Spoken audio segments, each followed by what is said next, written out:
Bonjour à tous et bienvenue sur cette première vidéo de la série. Enfin, c'est pas tout à fait la première, c'est la deuxième si on compte l'introduction. Et dans cette première vidéo, j'ai décidé de parler de l'immortalité de l'âme. Alors pourquoi est-ce que je voudrais parler de l'immortalité de l'âme comme première vidéo de la série sur une question qui traite de l'enfer? C'est parce qu'en fait, sur l'enfer, vous allez trouver tout un tas de théories. Que vous soyez condi ou tradi, il y a vraiment tout un tas de théories. Et en fait, il y a certaines de ces théories que vous pouvez exclure tout de suite. Ce que je veux dire par là, c'est qu'en fait, si une théorie se base sur l'immortalité de l'âme, ben en fait, vous pouvez l'exclure parce que la Bible est très claire là-dessus, l'âme n'est pas immortelle. Donc en fait, si quelqu'un vient vous dire, voilà, l'enfer existe et il est éternel, parce que comme l'âme est immortelle, et ben, soit elle va jouir du paradis éternellement, soit elle va jouir de l'enfer éternellement, dans ce cas-là précis, vous allez pouvoir dire, bah, cette théorie de toute façon, elle tient pas la route, je la mets à la poubelle. Parler donc de l'âme immortelle dans une première vidéo, c'est donner une base, un outil de base concret pour pouvoir évaluer les doctrines sur l'enfer, les théories sur l'enfer qu'on va vous présenter. Alors je parais assez sûr de moi quand je dis que c'est justement un outil qui va permettre de faire le tri, parce qu'en fait vraiment la Bible elle est assez claire, mais elle est même très très claire sur le sujet, et ce qu'on va faire c'est qu'on va prendre le temps de prendre plusieurs passages bibliques qui parlent justement de la mortalité de l'âme. En fait c'est très simple, hein. Si vous prenez une concordance, on ne trouve nulle part la notion de immortalité avec la notion d'âme, ni même la notion d'éternité. C'est-à-dire que si vous prenez le ou les termes qui pourraient correspondre à âme et tout un tas d'autres termes qui pourraient correspondre à l'immortalité, vous ne les trouverez jamais ensemble dans un même texte. Par contre, pour ce qui est de la mortalité de l'âme, du fait de mourir, d'être détruire, là vous allez trouver plusieurs textes dans lesquels ces deux mots-là sont associés. Et c'est ça qu'on va regarder ensemble. Ce que je vous propose, c'est de prendre dans la Bible les textes dans leur ordre d'apparition, dans l'ordre dans lequel les livres sont dans la Bible. L'idée un peu c'est la suivante, c'est imaginons qu'on est quelqu'un qui n'y connaît rien sur le sujet, on va dans une concordance, par exemple The Word en ligne que j'ai déjà présenté, et dans cette concordance, on va taper les mots mort, mourir, etc. avec le mot âme.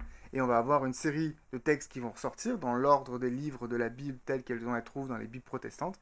Et je propose de prendre ces textes les uns à la suite des autres comme si on n'y connaissait rien et à la fin d'en tirer une conclusion. Est-ce qu'en lisant ces textes dans l'ordre dans lequel ils sont présentés, est-ce que j'arrive à la conclusion que l'âme est immortelle ou au contraire que l'âme est mortelle? Le premier des textes que l'on va prendre se trouve dans Lévitique chapitre 23 verset 30. Alors Lévitique chapitre 23 verset 30, c'est un texte qui est dans ce qu'on appelle la Torah, les 5 premiers livres de la Bible. Genèse, Exode, Lévitique, Nombre, Deutéronome, c'est les 5 livres qui sont très importants dans la Bible puisque ce sont ceux qui vont donner toutes les lois, toutes les obligations du peuple d'Israël et quelque part, ils vont définir le Dieu unique qu'est Yahvé au milieu des autres dieux de cette époque-là qu'on va trouver chez les Cananéens, les Égyptiens, etc. C'est pour ça que c'est un élément important. Et en fait, ce que je veux vous dire par là, c'est que je suis pas en train de vous chercher un texte au fin fond d'un prophète inconnu qui dit peut-être quelque chose de symbolique ou de bizarre. Non, le premier texte qu'on prend, on le trouve dans le livre de Lévitique, un livre qui est donc très important, très accessible, qui va définir finalement aussi la notion d'âme et mortalité ou immortalité. Donc prenons Lévitique, chapitre 23, verset 30.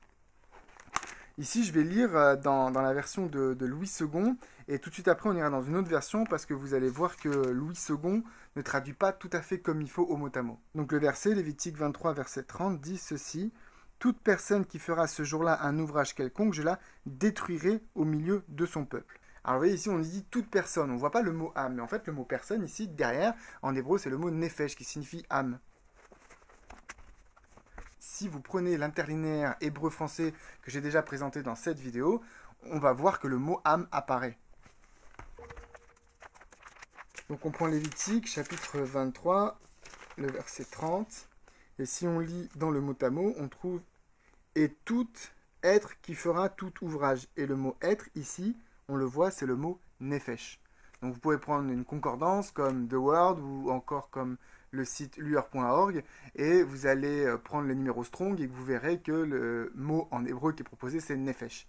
Et nefesh c'est vraiment le mot qui est systématiquement utilisé pour traduire âme. Alors petite précision ici, le mot nefesh n'est pas toujours traduit par âme, mais le mot âme que vous allez trouver dans l'Ancien Testament est toujours la traduction du mot nefesh. C'est-à-dire le mot nefesh, on le traduit par tout un tas d'autres choses dans la Bible. Mais lorsqu'on a envie de parler de ce que l'on appelle couramment l'âme, eh ben c'est toujours le mot nefesh qui va être utilisé. J'espère que je ne vous ai pas perdu là-dessus. Donc par exemple, hein, si vous prenez la Bible d'Arby sur ce même passage, dans Lévitique chapitre 23, verset 30, Darby est traduit comme ça, il dit « Et toute âme qui fera une œuvre quelconque en ce même jour, cette âme, je la ferai périr du milieu de son peuple. » Donc vous voyez, dans second, on parlait de destruction, et ici, dans Darby, on parle de périr.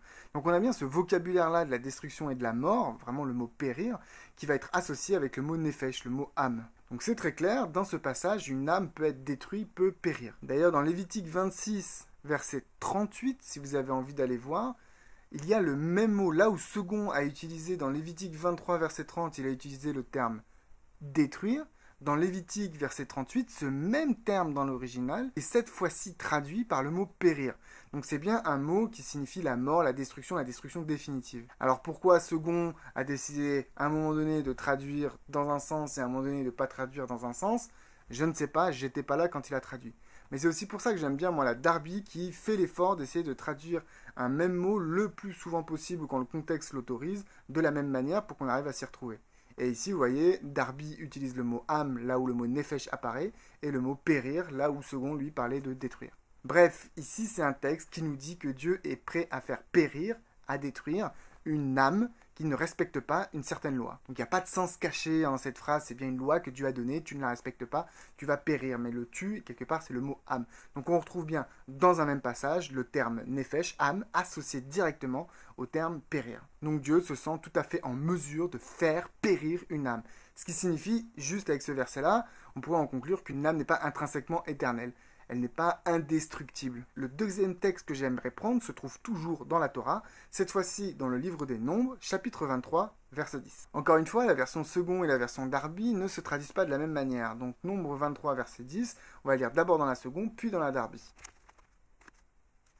Donc il est dit dans la version second, « Qui peut compter la poussière de Jacob et dire le nombre du quart d'Israël, que je meure de la mort des justes et que ma fin soit semblable à la leur ?» Si on prend Darby, cette fois-ci, Nombre chapitre 23, verset 10, il est dit « Qui est-ce qui comptera la poussière de Jacob et le nombre de la quatrième partie d'Israël, que mon âme meure de la mort des hommes droits et que ma fin soit comme la leur ?»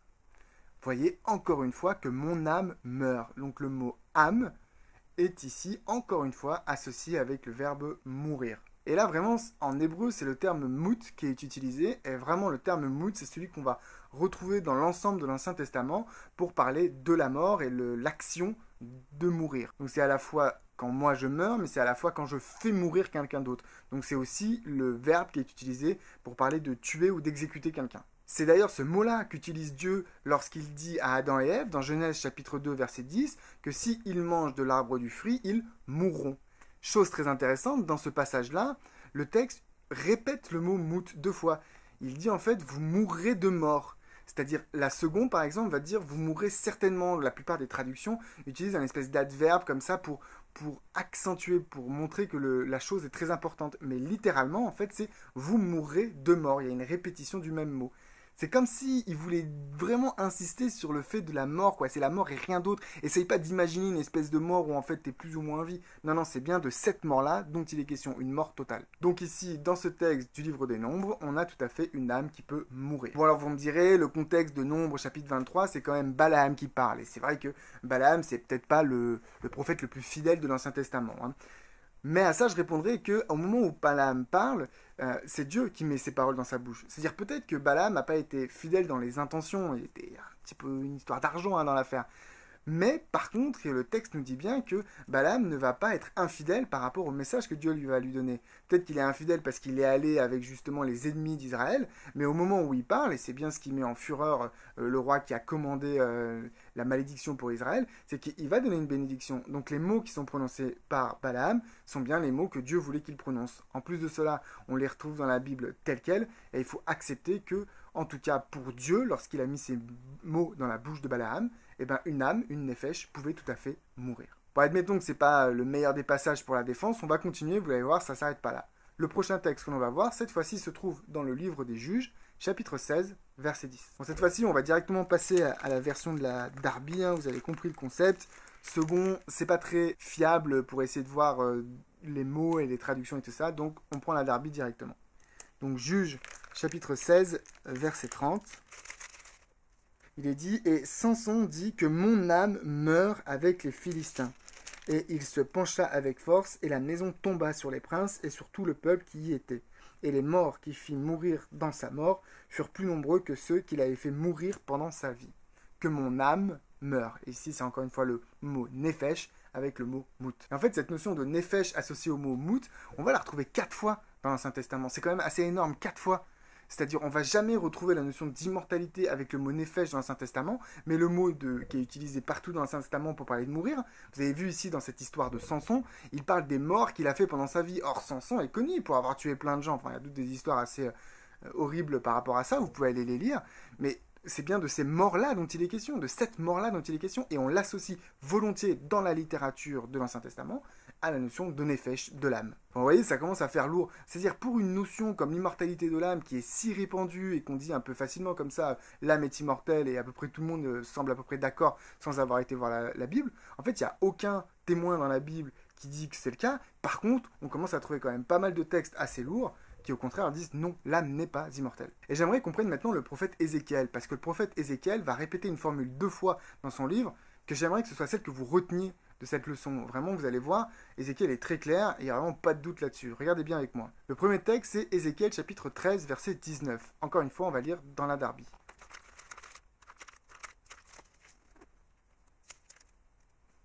Et me profaneriez-vous auprès de mon peuple pour des poignées d'orge et pour des morceaux de pain, afin de faire mourir les âmes qui ne devaient pas mourir, et pour faire vivre les âmes qui ne devaient pas vivre, en mentant à mon peuple qui écoute le mensonge. Donc vous voyez ici cette phrase, en faisant mourir les âmes qui ne devaient pas mourir, en faisant vivre les âmes qui ne devaient pas vivre. Donc là c'est assez clair avec cette notion des âmes qui ne devaient pas mourir, et des âmes qui ne devaient pas vivre. Non seulement on associe la notion d'âme avec le fait de mourir, c'est encore mout le verbe qui est ici, mais en plus on l'associe avec la notion qui ne devait pas vivre. Donc il y a même un devenir de l'âme qui n'était pas celui de la vie, donc qui était celui de la mort. Donc vous voyez ici dans ce texte d'Ézéchiel, c'est très très clair, l'âme n'est pas immortelle.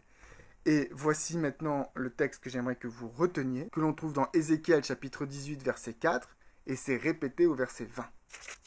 Voici, toutes les âmes sont à moi, comme l'âme du Père, ainsi aussi l'âme du Fils est à moi.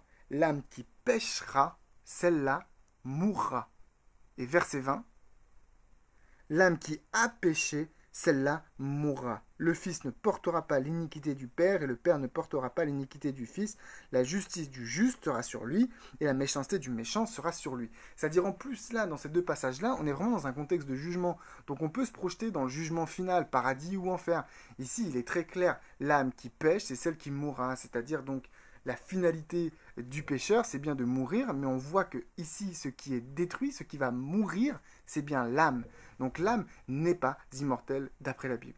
Voilà, on a fait le tour dans l'Ancien Testament, on voit c'est très clair dans l'Ancien Testament, on a cette notion de nefesh qui est associée à des vocabulaires, un champ lexical autour de la mort, notamment le mot mout qui est très clair là-dessus, c'est vraiment la mort telle qu'on la comprend. Donc l'âme est mortelle dans l'Ancien Testament, c'est une évidence. Maintenant on va voir le Nouveau Testament et on va voir que c'est tout à fait pareil. Le premier texte que j'aimerais qu'on prenne se trouve dans l'évangile de Matthieu, le chapitre 10, verset 28. Matthieu chapitre 10, verset 28 dit la chose suivante, « Et ne craignez pas ceux qui tuent le corps et qui ne peuvent pas tuer l'âme, mais craignez plutôt celui qui peut détruire et l'âme et le corps dans la géhenne. » Ne craignez pas ceux qui tuent le corps, mais ceux qui peut tuer l'âme. Donc c'est le verbe tuer qui est utilisé, et juste après il est question de détruire l'âme. Écoutez-moi, quand on détruit quelque chose, on le détruit pour qu'il n'existe plus. Donc ici, encore une fois, dans le Nouveau Testament, non seulement il est question de faire périr l'âme, donc encore une fois, la notion d'âme immortelle, elle disparaît, l'âme est bien mortelle, elle peut être tuée, mais en plus il est question de la détruire, donc de la faire disparaître. Donc là aussi ça nous projette dans toute la réflexion que l'on va avoir sur la question de l'éternité de l'enfer. On voit bien qu'ici il nous est dit que Dieu peut détruire l'âme, et j'ai envie de dire, même si c'est pas dit tel quel dans le texte, c'est ici l'intention. L'âme, soit elle va éternellement vivre avec Dieu, soit sa finalité c'est d'être détruite. Il n'y a aucune raison qu'elle vive éternellement si elle n'est pas jugée juste. D'ailleurs, le mot qui est utilisé ici, c'est apolumie. Et si vous allez dans un dictionnaire, vous allez à apolumie et il nous est dit, la première définition qu'on nous donne, c'est le mot perdre. Hein, quand c'est perdu, ça a disparu, ça n'existe plus. Et ici, le mot âme qui est utilisé, c'est le mot psyché. Et là, en grec, c'est encore plus simple qu'en hébreu. Hein. Psyché, c'est vraiment la psyché. Vous avez peut-être déjà entendu ce mot, la notion de psychologie. Ça vient aussi de là. La psyché, c'est vraiment le mot qui est utilisé systématiquement dans le Nouveau Testament pour dire âme. Deuxième texte, dans Luc, chapitre 6, verset 9, cette fois-ci.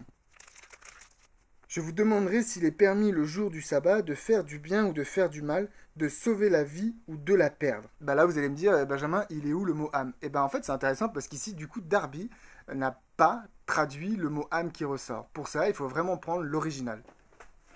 Donc pour ça, je vais prendre un Nouveau Testament interlinéaire grec-français. Je vais aller me rendre dans Luc chapitre 6 et le verset 9. Et on va lire au mot à mot ce qu'il est écrit. Et dit Jésus à eux, je demande à vous s'il est autorisé lors du sabbat de faire du bien ou de faire du mal, une vie sauver ou perdre. Et ici, si vous regardez, le mot sauver, c'est le mot psychein. Si vous voulez vous en convaincre, encore une fois, vous prenez une concordance en ligne comme luer.org ou The Word, et vous allez voir qu'ici, le terme pour une vie, dans l'original, c'est vraiment le verbe psyché. Et là, la fin du verset, avec la notion de se perdre, c'est encore une fois le mot apolumie qu'on avait vu tout à l'heure, qui parlait de destruction, de perdre une âme. Donc une âme, encore une fois, ici, peut être perdue, peut être détruite, peut périr. Alors en fait, on comprend ici pourquoi dans ce texte, on n'a pas voulu traduire le mot psyché par le mot âme. C'est tout simplement parce qu'on comprend en fait ici, il est question de tuer une âme, mais il est question d'un homme qui tuerait l'âme d'un autre homme. Donc on comprend bien qu'un homme ne peut pas tuer l'âme d'un autre homme. Et finalement, ce verset à lui seul, avec tous les autres versets qu'on a vus jusqu'à maintenant, nous amène à deux conclusions. La première, c'est que la Bible, les Saintes Écritures, n'ont aucun problème à associer le mot âme, nefesh en hébreu, ou psyché en grec, avec tout le champ lexical de la mort ou de la destruction, de périr, de tuer, de détruire, etc. La deuxième, peut-être qu'il serait temps de revoir notre conception de ce qu'est vraiment l'âme. Mais ça, c'est pour une autre vidéo. Donc, on vient ici de voir 7 textes, quand même, qui nous montrent que le mot âme, nefesh ou psyché, peut être tout à fait associé avec une notion de mort et de destruction. 7 textes dans toute la Bible. Mais le plus grand argument qui est donné pour dire que l'âme est quand même immortelle, oui, parce qu'ils ne se sont pas arrêtés au fait qu'il n'y ait aucun texte qui ne dise ça dans la Bible, ils ont trouvé un raisonnement philosophique pour pouvoir soutenir quand même leur concept d'âme immortelle. Et en fait, ce grand concept-là, il vient du fait qu'on dit que l'homme a été créé à l'image de Dieu. Donc comme l'homme est créé à l'image de Dieu et que Dieu, lui, il est immortel, donc l'homme est immortel.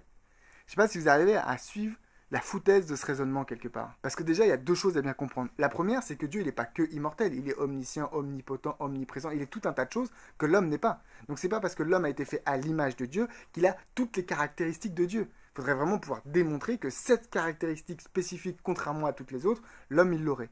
Ensuite, il faut bien prendre en compte que dans le livre de la Genèse, lorsque nous parle de la création, dans le chapitre 1 et le chapitre 2, on nous parle aussi de la nefesh des animaux. Les animaux aussi ont une âme. Et c'est vraiment le même mot qui est utilisé. Alors quoi? Les animaux aussi ont une âme immortelle?